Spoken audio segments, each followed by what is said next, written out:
I'm David Gloster, I'm Director of Education at the Royal Institute of British Architects. I never imagined working there, but I defected to the dark side about 7 years ago, and I've been there ever since. My background is as an architect, educated at the AA and the Imperial College. I've spent my professional career really divided between professional practice and the academic environment. I'm going to talk about two things. I'm constitutionally unable to do as I'm told, so if I've been given a brief to talk about the profession, I'm probably actually going to refer to the profession relatively little in a direct way. But essentially, this is about two things. It's about the work that the RIBA does, and in particular the education department, which I look after. And then I'm going to talk about the relationship between the architect and the client, and in particular business relationships, because I think these are fundamental. They have an incredible consistency over history. So if you get to the point in the presentation where there's a large lion's head on screen, you'll know that it's beginning to change tack at that point. So the first bit essentially is the sort of straight bit, and the second bit is an oblique strategy for beginning to articulate the complexity of some of the relationships you will enjoy, in inverted commas, in professional life. I've started with this picture because I believe that paintings in the pre-television age told a much more complex story than we now can absorb. Paintings actually generally have an allegorical message, a very strong symbolic content. And Minerva, of course the classical goddess of education and knowledge and learning, victorious over ignorance. Those of you who know me know that I'm rather fond of grand ideas like that. I'm an education zealot. I'm a zealot about architecture. It's been getting me out of bed for 40 years. It's probably going to continue to do so. Education is the single most transformative process a human being can undertake.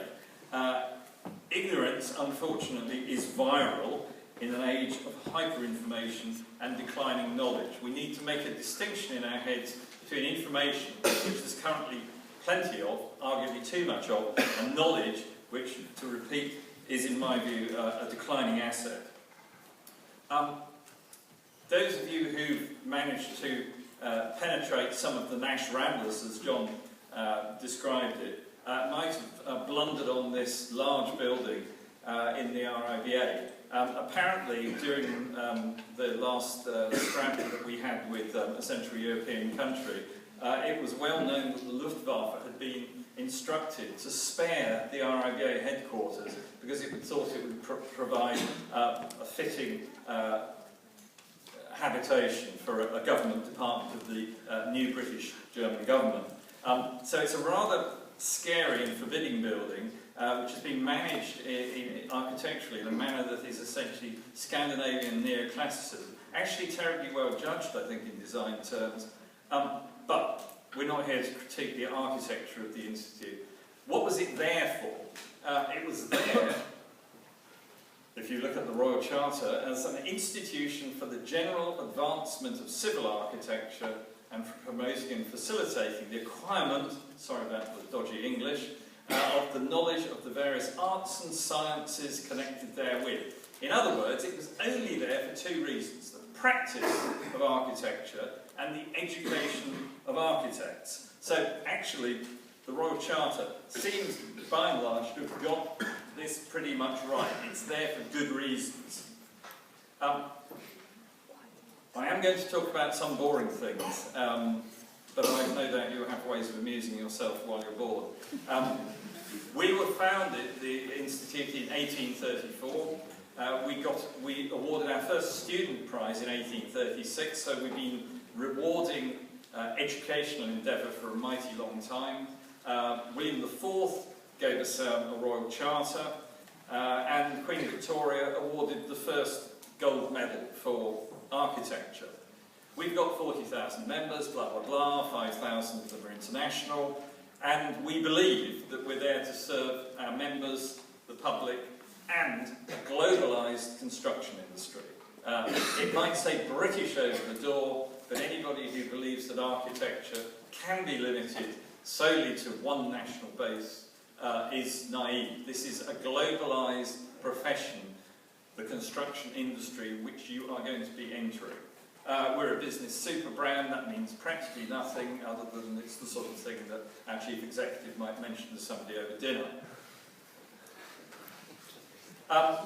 We're in 3 bits. I work in membership and professional services. There are all sorts of various governance and company law structures governing any of this. I won't be asking questions afterwards, but broadly we have a bit that makes money, a bit that doesn't make money, and a bit that's cultural.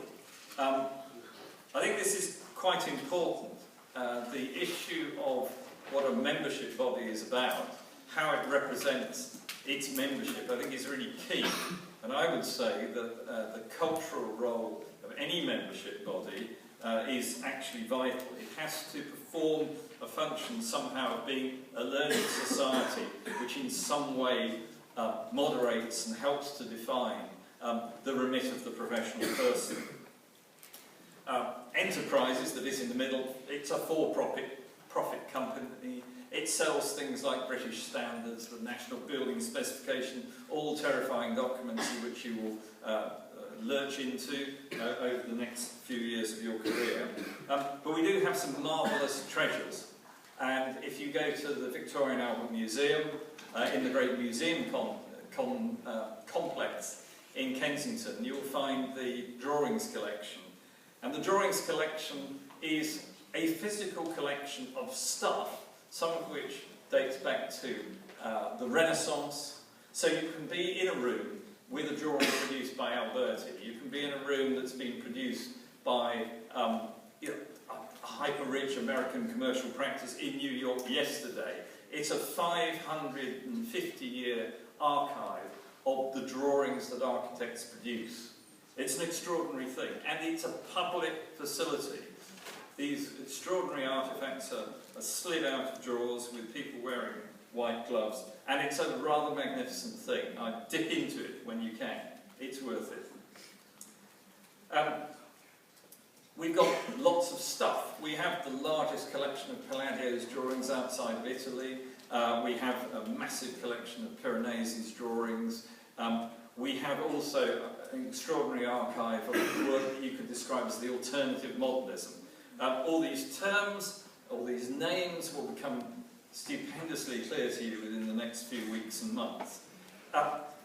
We, as I see it, are recognising and promoting architects through architecture. There are various different battles always going on for the hearts and minds of both the RIBA and its members. It was ever thus. It's a sort of palace in a way, which is subject to palace revolutions, coup d'etats, and bloody and not so bloody battles. And it's an extraordinary thing. But at the heart of it lies architecture, thank God. And the RIBA Gold Medal is a device to serve and recognise phenomenal architecture. And it's been around for a very long time. I mentioned that already. I will repeat myself, when you're this old you always do. We first gave it to Charles Robert Cockerell in 1848, and 1848, those of you who know your European politics, of course, was a year of pan-European ferment. And I think there's something very interesting, actually, that we gave it to an architect whose greatest gift to the RIBA is in the form of a beautiful drawing of all Wren's churches. 1857, Owen Jones, Grammar of Ornament. This is an extraordinary piece of work, one of the great reference books in architecture, which is, it isn't simply talking about pattern, it's talking about ornament and making the distinction between construction, ornament and architecture. It's one of the many handbooks of how to do this hugely complex subject. Edwin Landseer Lutyens got it in 1921. This is Castle Drogo. And it seems to me that when you talk about architecture, actually what you're always doing really is you're talking about a good story. Unless there is a narrative to architecture, unless it has a real intellectual substance, actually you're not really getting the full value out of it. And the story of Castle Drogo is extraordinary. It's the last major castle constructed on British soil. Was it for a baron? Was it for a baroness? Was it for a king, a prince? No, it was actually for a biscuit tycoon who had made a significant amount of money and wanted to celebrate having done terribly well by creating architecture that served an almost a slightly fictionalised, let's be gentle about this, genealogy, where he reconstructed his family background back to medieval times. Drogo of Stainton was his ancestor in his fond imaginings, and he built a castle on a great cliff in Devon to celebrate this. I told you there are always good stories. And at the cusp of architecture and engineering, at that point between the two, extraordinary things happen. Auguste Perret, the king of concrete, structure as space, and do you need anything more, I would ask the question, an approach which has slipped from our agenda. Another king of concrete, somebody already referred to today, Corbusier. An extraordinary idea that in the 1950s, like Lutyens was building castles in the 20s, Corbusier could be building monasteries in Europe. Were these not already part of a past stage? Were they not already part of a fabric that we no longer needed? Apparently not, although it has to be said that this is a monastery which no longer has any monks, but has lots of well-intentioned middle-class people doing watercolour classes on holiday. And in a sense, why not? Fascinating building. If you get the opportunity, visit it. It's in exquisite countryside. And remember where you heard it, it is predicated around the principle of rough detail. It's not very well made, but it's beautifully conceived, if that isn't a contradiction in terms. This is a building that you can cut yourself on through its roughness. Another great engineer-architect, Nervi, and the extraordinary thing about this is that something which looks like a decorated surface is in fact considered by Nervi to be the perfect manifestation of engineering principle. Something really extraordinarily mannered and baroque almost, coming out of what is considered to be completely rational process.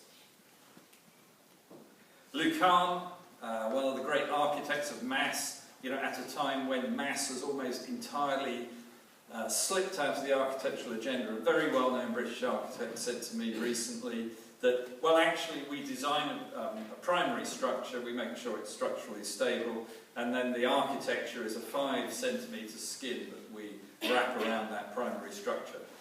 Mercifully, you as future students in the construction industry in a variety of disciplines should ignore this principle, I would suggest, although, as I will come on to later, your clients might make you do it. And also one of the great spiritual architects, extraordinary interiors and exteriors. Proof positive that architecture keeps you young. Oscar Niemeyer died earlier in the year, I think aged 103. I believe he remarried in his early 90s. And he always said that when he was asked about curves in his work, he always said that this was to do with watching the young on Copacabana Beach. I won't elaborate. Otto, you may know the Munich Olympic Stadium from 1968, along with Richard Buckminster Fuller, one of the great lateral thinkers in architecture and construction, a great spatialist who made us aware that if you want to push the envelope of what you're trying to all create out there, you have to conceive of new ways to build. And it seems to me that an architect-engineer as richly endowed as Otto actually has been largely ignored by so much of the community of architects because it's just so difficult being that good.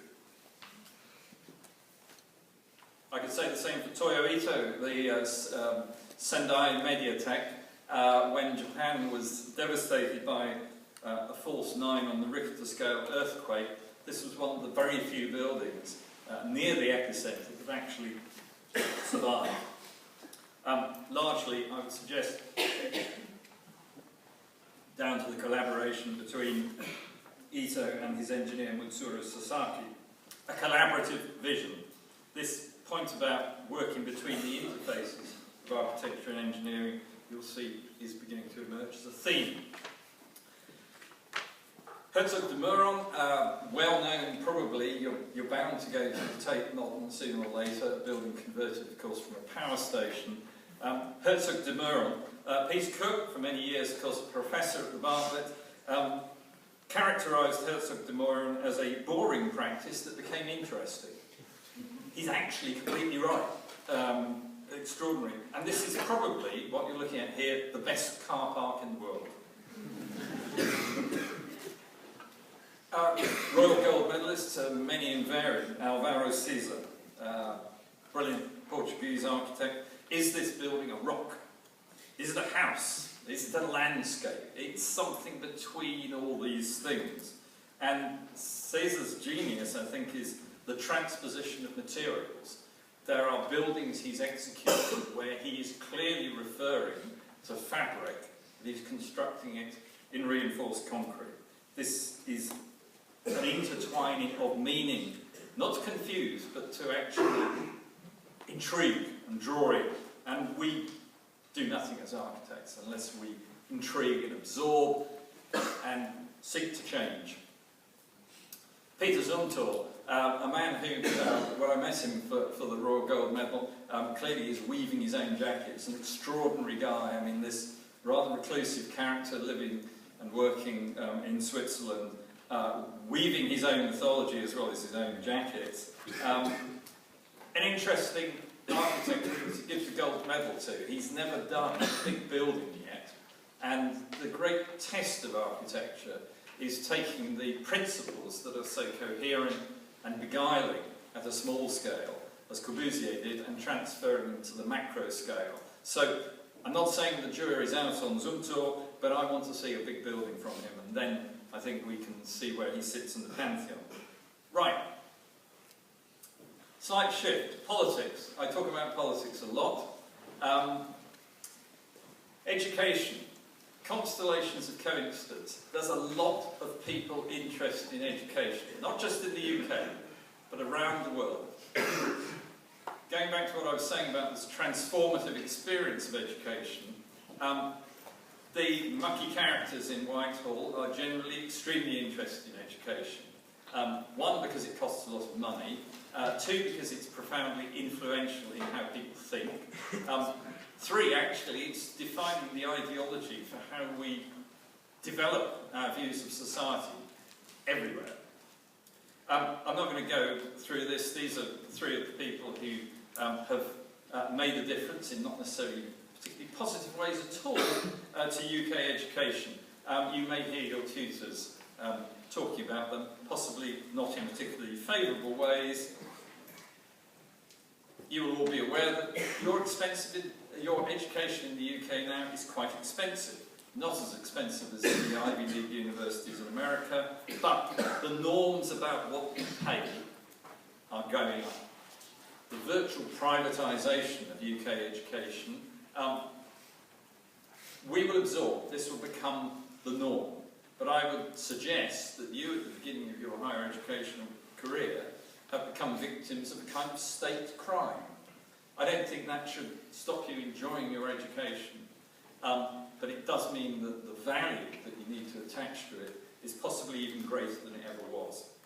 The RIBA is just a modest little organisation with probably about 20% of the turnover of University College London, possibly even less. So we're not the World Bank, we're not the World Health Organisation, we're not the International Monetary Fund. There is a kind of vanity among some of my professional colleagues that we can make a difference. The RIBA isn't going to eliminate world poverty or stop people fighting each other. What it can do, I think, is to point out and promote the positive values of architecture and construction in relation to urban generation, as John has eloquently already explained, in relation to the challenges of the informal settlement, the city that is developing itself organically in good and bad ways, what I call rebel urbanism. It can point out that the agenda of construction, carbon reduced and zero carbon futures, are actually absolutely implicit in the manifestos of the construction industry. We can talk about advanced digital softwares like building information management, and myself and my colleagues can modestly hope to reform education to offer in the future better value in the education of construction professionals. I'm not going to go into huge detail actually about what we do, but I do like this slide of the lightning strike on the Eiffel Tower. This is a couple of years ago. And why is it there? Well, it's there because it's a great picture, and and I'm a sucker for a sort of cheap image, I guess. But more importantly, I think it's about that revelatory moment, the epiphany that you get in education as the lights go on. In the case of this, actually put quite a lot of the lights out in Paris. It's an extraordinary image. We do good stuff at the RIBA, and when you pick up your trade journals, as you will do in the years to come, and the RIBA is plastered all over the front, you might not necessarily think about it in a good light, but we're there actually to reward, to promote, to proliferate good practice and achievement in education. We're there also to help people when they run into big trouble. We've given away about £500,000 over the last few years for the relief of poverty among students of architecture. And of course, given the economic circumstances of much of the developed world, and the fix that we find ourselves in with tuition fees, we can only expect there to be more demand for the relief of student poverty. We do some really extraordinary things actually in relation to education, and another thing that you will find out, the RIBA President's Medals Awards. Now, I said that we've been giving students prizes since the 1830s. So actually the genesis of this competition, this is the oldest student design competition in the world. It's probably about the biggest. We have 300 plus entries from around 30 countries. There are about 90 schools involved in it. And at www.presidentsmedals.com you'll find a dedicated website archiving this work. What it does, it's not on the RIBA's main website, this is quite a good thing. It's just for you, just for us. It really archives the concerns that the student community have had about architecture and design over a period of years. So you can see literally thousands of images there which capture considerations of a student in Santiago, Chile, in Trinidad and Tobago, in Havana, Cuba, in Mumbai, India, in the Russian Federation, in the Far East, whether it's Vietnam, Korea, China, in Australasia, in Western Europe. It's there, it's a body of work saying what's exercised all of you, what did you think was important that year, what weren't we reacting to, how did I take the project brief my tutor gave me, and what did I do to run with it. It's also about the possible in architecture. If somebody ever says to you that these schemes are simply fantasies which are unrealisable, I completely refute this view. The art of architecture is in seeing the art of the possible. That means that there's a very close dialogue between technology, construction, project management and architecture to realise the impossible and turn it into the possible, and then it's the normal. Would somebody living in a shelter that was made of branches and twigs and leaves have thought that Manhattan and Chicago, the multi-storey steel-framed building, was a possibility? Of course not. But we, construction professionals, we form a conspiracy between ourselves to realise and advance the possible. Key idea. And there's an extraordinary body of very, very poetic ideas generated from actually profoundly felt concerns. So from the Bartlett here, 2007, of course the Bartlett has had significant success in this competition, both at bronze medal level, at silver medal level, at dissertation medal level. So congratulations, you chose the right school. And one of the things I think that's very interesting is that the medals actually rehearses ideas that find their time. The concept of the Invisible University, I know for a certain fact, was developed in the 1960s by the Archigram Group, somebody you'll come across. And there it is, manifest in 2008, a series of actually stunning drawings. Equally, in reaction to climate change, the idea of a defensible architecture, where we invert the land-water relationship and water becomes the inhabited space rather than the land. What do we do with the big waste that the industrial and post-industrial society creates? If we have the capability to move something from one side of the world to another via the container ship, what do we do when the container ship is on its last legs? And Creative Evolution, this project here, posited the way to creatively break large-scale waste in a way of reinventing the poetics of industry. And another great Bartlett success, of course, Robots at Brixton. The video went viral, naturally. This is one of the most successful films that went into the President's Medals to accompany the drawings. It is absolutely stunning. And I'm pleased in a sense that my colleagues had the courage to choose this. It's not necessarily always the case.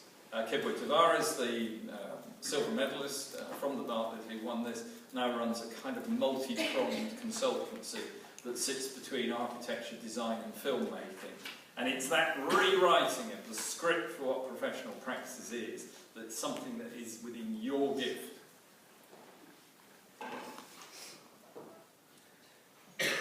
I'm going to skip over some of the boring bits. I could talk about validation of schools, but I'm not going to do that right now. Of course there are advantages to it, but I'm not going to articulate those because I actually want to get on to the bit about patrons sooner or later. But being a member of the RIBA, well, you can chew that, you can push that around your plate and chew it for quite a long time. I generally, at an advanced stage, think it's better being inside the tent rather than outside the tent. But the advantages of membership, I think, and being part of it are not necessarily very obvious when you're younger, it has to be said. It's something that kind of kicks in later, when you start to see the value of collective action and collective responsibility and involvement. So I would say it's a kind of late-breaking realisation that this is something that's useful to you. I'm not here ultimately to sell. We support research.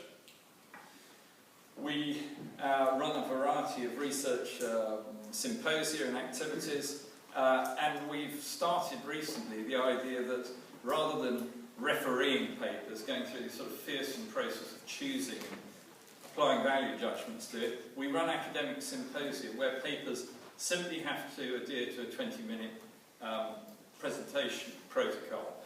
And you can see that between something about earthquakes, deployable grid shells, exclusion frameworks, and the towns of 19th century East India, there's a lot of variety out there among early career stage researchers.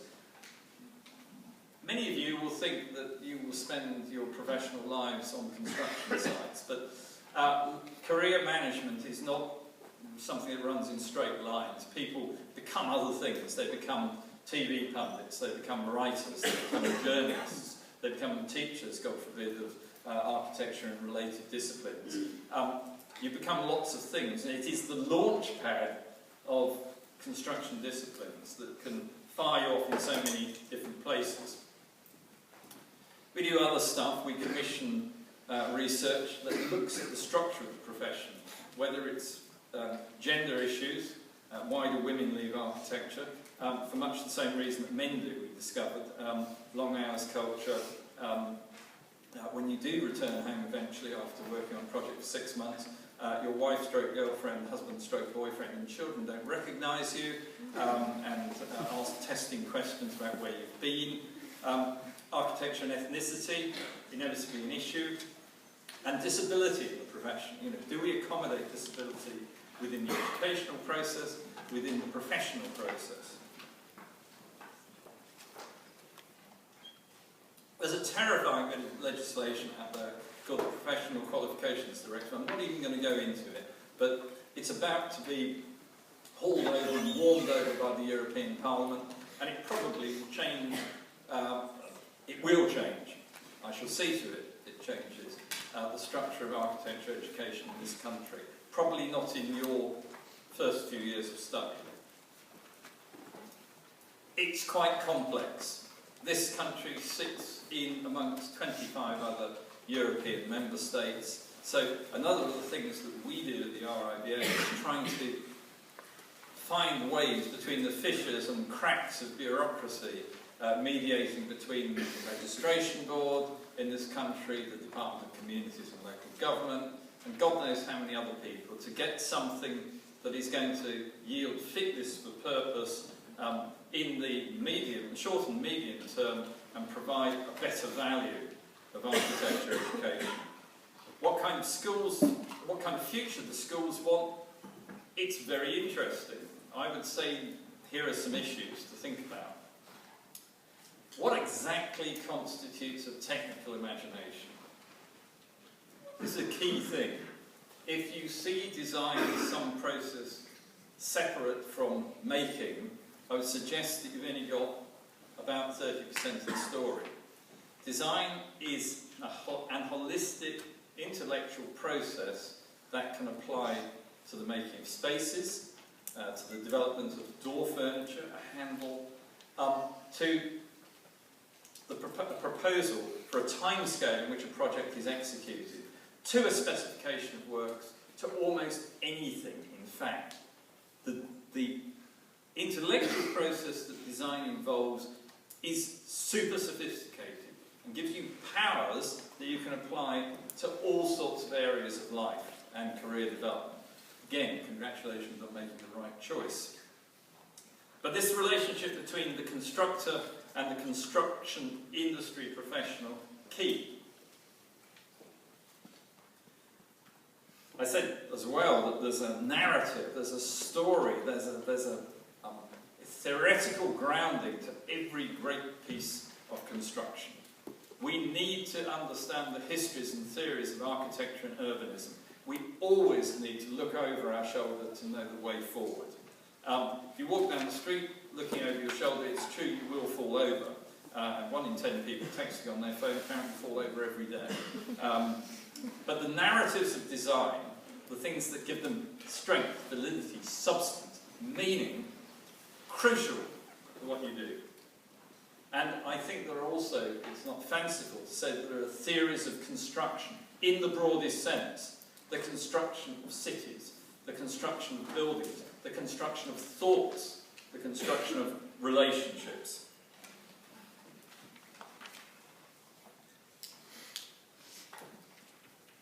There are many architects who have tremendous tweed jackets with leather patches on the shoulders and elbows, not shoulders, and they somewhere have a pipe tucked away, and perhaps they open the local village fete, and perhaps they occasionally do an extension to the local church hall. I believe that this is a model of practice which is, as Frank Zappa said, if it isn't dead, it smells funny. I think there's a notion, honestly, that the whole structure of professional practice is being, has been, and will be continuously reconstructed. And a lot of this is to do with the separation between the pencil and the Pentium processor. We actually have a bifurcation of skills. I think John's presentation was marvellous in that it demonstrated the power of drawing to give clarity to thinking. And this is a key part of being a construction industry professional. Absolutely key skill. The ability also to draw upside down in front of your patrons and clients, absolute key skill. Any of you who've ever heard of Ted Cullinan will know that as an architect, he mastered this skill. I can do it as well. They always fall for it. It's great. But the divide between pencil and Pentium processor, very, very big deal. It's spilling over into the way we make and manufacture component construction. Very important. I'm not going to go into education models. It could go on forever and ever and ever. But, like practice, education is globalised. People pick up bits of their education all over the world. People travel to get the best out of their education, as they will travel to get the best out of their employment. And these are structures for education. I believe you're getting a PDF of this, so all my trade secrets will be out. It doesn't matter. But what does matter is that all of you become internationalists. Like I say, plotting and planning a career, really, really difficult. But it won't involve simply being rooted to the ground in the UK.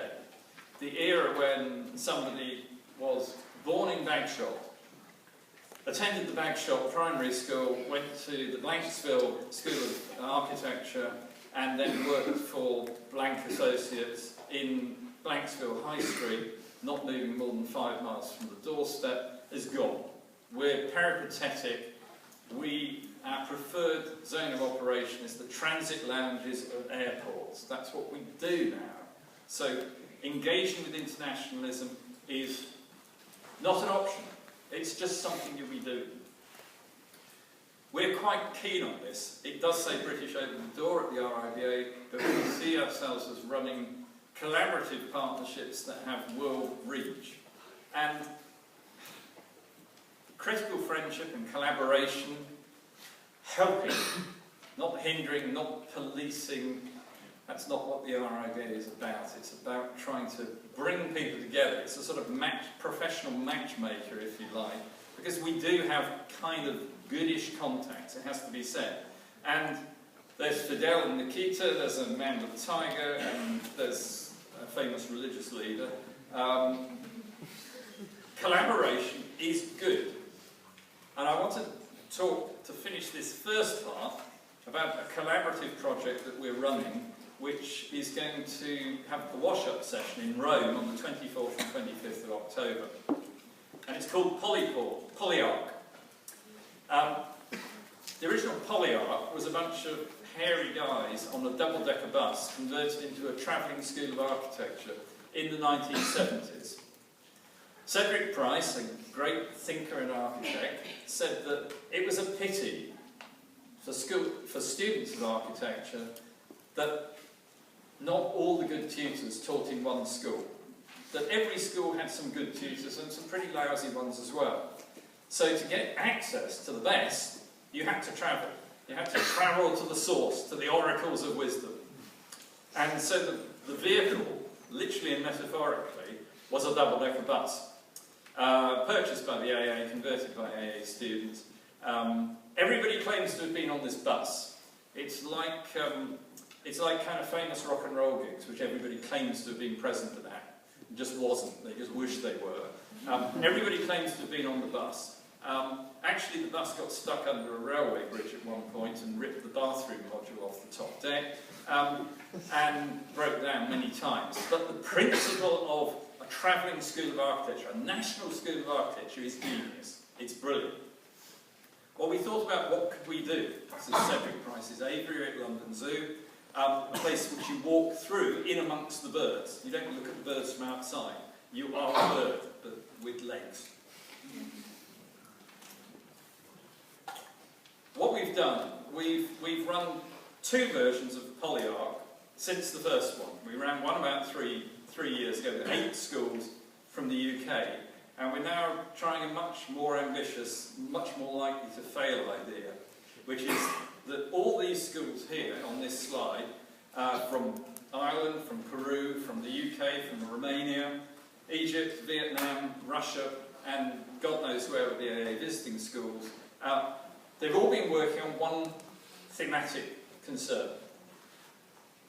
If the first polyarc was about roads, the second polyarc was about railways, this one is about ports, the architecture that happens between water and land. That's why we called it Polyarc 3 Polyport. Roma Tre University are kindly giving us space free of charge in Rome, as I say, 24th and 25th of October.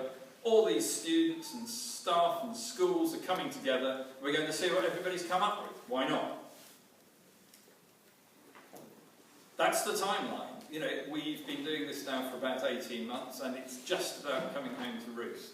It's an audacious idea, but it's about collaboration, it's about friendship, it's about sharing, it's not about guarding your homework and worrying that somebody's about to pinch your idea. Ideas have got a rather loose currency now, because something that's been originated in this school can whiz around the world in a nanosecond and be opened in a folder in Mumbai or Shanghai or Brisbane and poured over by somebody who had no part in its generation and is trying to make sense of it through their own education and culture. It's fascinating. Right, I said I would talk about something else, and that's the lion's head. So this is the shifting gear. I want to ask a question. What's the real business of architecture? Somebody said to me that, you know, the RIBA, we really need to be much better at encouraging schools to develop business skills. So all of you are eminently employable, and why wouldn't you want to be? But that you understand business ethos. I have a suspicion that business ethos can, in many contexts, be a bit like military intelligence. It's an oxymoron. In other words, it has an internal contradiction. Here are three famous architects, and the sticky ends that they came to. Corbusier, drowned, 1965. Antonio Sandelia, shot in 1916, I think on active military service. And Francesco Borromini, who wasn't a very effective suicide. He used his sword, and it took him days to die. I ask these questions because, rather like many architects, all these architects had business problems at various stages in their career. The great Lou Kahn, if you want to see a rather moving movie about architecture, watch a movie called My Architect, made by the son of Louis Kahn. Lou Kahn, one of the great 20th century architects, died alone of a heart attack in Virginia, I think at Grand Central Station. It took several days to identify who he actually was, and the office was left with something like $40,000 of debt, which was millions of dollars in contemporary money. So the business of architecture often is a fraught business. What is business? It's an economic system in which goods and services are exchanged for one another, go for a chicken or several chickens, or money, we all know what that is, on the basis of perceived worth. In other words, people only buy what you've got to offer based on their perception of how good it is. The dollar fell to a record low there because people perceived it as being weak. Was it weak? Money ultimately is just a bit of paper, but we attach value to it. And we attach value to architects and constructors. Here is a splendid building, Santiago alla Sapienza by Francesco Borromini. He built this on a terrible site between 1642 and 50 for a client who had no money, and he achieved this extraordinary piece of complex, solid and void architecture. An exquisite series of spaces defined by the sun, by materiality, and by a total mastery and understanding of geometry. Yet this is a man who died broke, at his own hand, with a botched suicide. And let's go back to the date on that 1650, the perception of worth happened in 1976, when his image and name was finally put on a Swiss banknote. It was there, I think, until the early years of the 21st century. But the time between your value not being perceived, not appreciated, and being perceived and celebrated might be 300 years, so watch out. A tremendous description here, so almost a generic description of the architect. An introvert with a fiery temper who bristled when anyone interfered with his vision. It's great. Okay, I said that design is an intellectual problem-solving activity, and I'll stick by that, whether it's a specification, program, or doorknob. Design treats the subject of resource efficiency. This just isn't just about the green agenda. It isn't just about sustainable materials. It isn't just about sustainable communities. Money is a resource as well, and we have to be efficient with that, especially when it's other people's money, because there are legal duties of care attached to it. And the production of buildings is actually a theatrical production. Let's be under no illusions about that. When you work as students in your chosen disciplines, when you establish dialogue with other consultants in a design team, when you talk to your client or patron, you acquire different character. You are in a series of different plays with different outcomes but the same context. And you have to impersonate people. You are essentially a repertory role player. There is a difference between dealing with the chief exec of a multi-billion, globally located company and the guy on the site who's pushing a wheelbarrow around with a bag of lime in it. Yet, you have to find the means to establish empathy with everybody you come across. This is not something that is necessarily talked about in schools of architecture, but the ability to project different characters, to know that you're in different plays, dealing with the same context, and to impersonate or form an impression of is key. This is not about the turtles. The fourth one, as you know, is Donatello, but for some reason, Leonardo, Michelangelo and Raphael, three paintings by the great Renaissance masters. What was painting to them? Somebody described painting as the art of protecting flat surfaces from the weather and exposing them to the critic. Why did I put these three great Renaissance masters up? Why? Because all three of these artists, Leonardo, Michelangelo, Raphael, benefited from the patronage of Lorenzo de' Medici, and many others as well, but the key thread in this extraordinary narrative uniting these masters is patronage. And you can see under Leonardo that the pattern of patronage is a bloody one. It's peppered with attempted assassination, with actual assassination. It's peppered with intercity quarrels. The city-states that form the stuff of northern Italy, they were all at it. They were shooting each other, they were stabbing each other, they were building walls around their cities to keep each other out. And it used to be, I mean, if you look at the history of somebody like Brunelleschi, a lot of the work he did was actually about fortification. It used to be the role of the architect, keeping those other buggers out, stopping them getting in. So this talks about the criticality of patronage to the creative soul. And I want to put this in a modern context. We've got Lorenzo de' Medici there, and we've got Tony Soprano there. Lorenzo and Antonio. And Julius II, one of the great popes, a patron of course, said that it was about inheriting a city of brick, in the case of Rome, and leaving behind a city of marble. That's what every patron wants to do. That's what they're motivated by. That's what's getting them up in the morning.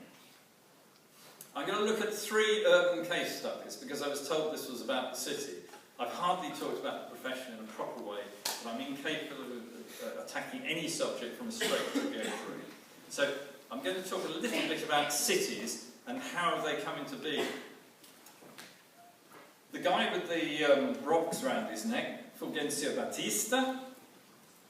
Top middle, Che Guevara and Fidel Castro. Jack and Bobby Kennedy underneath, and Richard Nixon and Meyer Lansky. Meyer Lansky, of course, quite a well-known gangster, for those of you who are big on gangsters. What brings them all together? The city of Havana. Prior to Che and Fidel landing there, and I'll show you the means by which they landed in Cuba, Havana up to around 1959 and after the Second World War, so for about a 15-year period, it was the playground for rich Americans from both parts of North and South America. It was the playground of Hollywood. It was an unregulated city. And it was an important city if you were elsewhere in Cuba, because one of the key things they always said about Havana was that you could always see where it was. And this was very simple. Fulgencio Batista, the president, not a man really who ever refused a bribe, did a good job putting electricity in Havana. The rest of Cuba had none. So you always knew where Havana was at night, because it was the only place where the lights were on.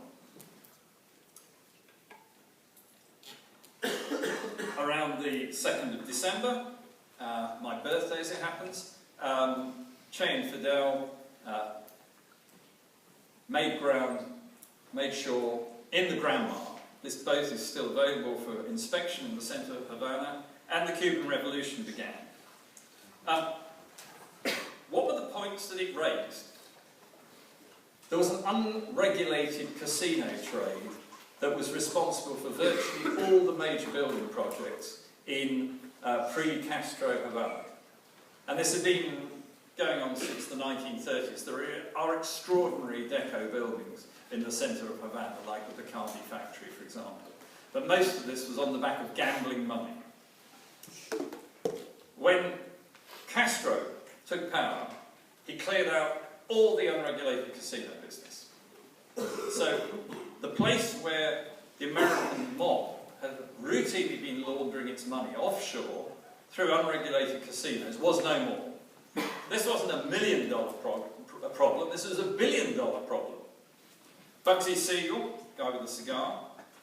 Next in line, Virginia Hill, known as the Flamingo, gave her name to one of the most famous casinos in Vegas, the Flamingo. Meyer Lansky. Next, Johnny Stompanato, another mobster, who was the lover of Lana Turner on the end. These people were both Hollywood royalty and also syndicate. So what did they need to do? They needed to have a place where money could be laundered in an intense urban development situation. So what did they do? They took all their offshore dollars and they took it to the Nevada desert, to Las Vegas. And here's an interesting juxtaposition. Fremont Street in 1948 and again in 1952. And if space permitted, I could show you a whole sequence of Fremont Street slides talking about development. On the back of something, the upper slide, it basically looks like a place where you tie up your horse. Clearly, in 1952, it was a place where you parked your cattle. And this is on the back of development money that came out of illegal earnings. It has been said that at the heart of all great fortunes lies a great crime, and I generally find this to be true. What was the key vehicle in relation to this? I'll explain this in a minute. The syndicate had taken all this money from Havana, put it into Las Vegas, and then they saw themselves in a pattern of repetition. That after Castro had ejected Batista and the mob money Jack and Bobby Kennedy were going to kick the mob out of Vegas. The 1961 Lincoln Continental four-door convertible was the car that Jack Kennedy was in when he was shot in 1963. Key vehicle. So you had the key boat, the Grandma, the key car, the Lincoln Continental four-door convertible, and these are extremely important ideas. It was impossible for organised crime in America to tolerate being cleared out of another home. Those of you who've read James Ellroy will know that all the current theories surrounding the Kennedy assassination point to organised crime. This wasn't the lone gunman on the grassy knoll or anything like that. It was a rerun of the ejection of Fulgencio Batista from Havana. Third case study. The mayor is there in his jacuzzi, Jesus Gil, banned from office now, imprisoned, actually dead in point of fact. The mayor of Marbella. Those of you who might have read about Spain, if you haven't, buy one book, Ghosts of Spain by Giles Tremont. He's the Guardian's Spanish correspondent, married to a woman from Madrid, lives in Madrid. Wonderful book. It has everything in there. It has about music, it has about Franco, it has about every possible aspect of Spanish life since the Second World War. And he has a great chapter in there called How the Bikini Saved Spain. And it's about the development of Marbella. The development of Marbella was the brainchild essentially of Jesus Gil. And Gil understood that it's extremely important that you involve very high-profile people to promote your resort. In other words, to attract development money, to attract patrons. The Lorenzo de Medicis of Spanish coastal development. But you had to have people there who had real profile. Paquiri, Francisco Rivera y Perez, a great famous bullfighter. Incidentally married to the singer, Isabel Pantoja, one of Spain's most famous singers. So you have here a kind of, it's sort of Kurt Cobain, Courtney Love stuff, you know, you've got this exquisite, funky alternative royalty, the bullfighter, the singer, a married couple. And then you have to bring in somebody else. What's arguably one of the most ubiquitous images of the 60s and 70s? The Bond movies. So who else do you involve but Mr. Bond, Sean Connery? Why would Sean Connery want to go to Marbella? Sean Connery may have some redeeming characteristics, but he's very, very fond of golf. And Marbella had many golf courses. So the bullfighter, the singer, and Mr. Bond become the three great promoters of Marbella. And over the period of their promotion, Marbella went from being a sleepy resort to being a mega bucks resort. It all ended badly. Massive corruption trials, Gil in prison, Pantoja in prison, and Paquiri, unfortunately, bumped into another problem common to bullfighters. Here's a bit of Marbella. He bumped into the key animal here. We're getting near the end, you don't have to worry. Avispado, the bull. Apparently a very small and very ugly bull, who many times has not been allowed to fight. You draw lots for which bulls go into the arena in Spain, and Avispado kept not getting included. He was about, in fact, to be turned into steak.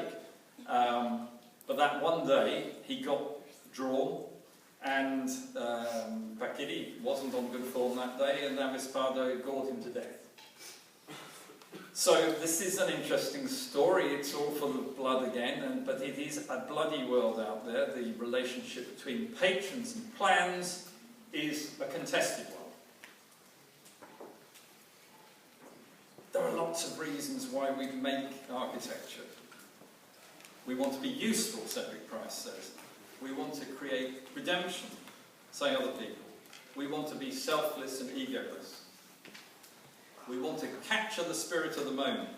All perfectly good motives. Will the people govern? I doubt it.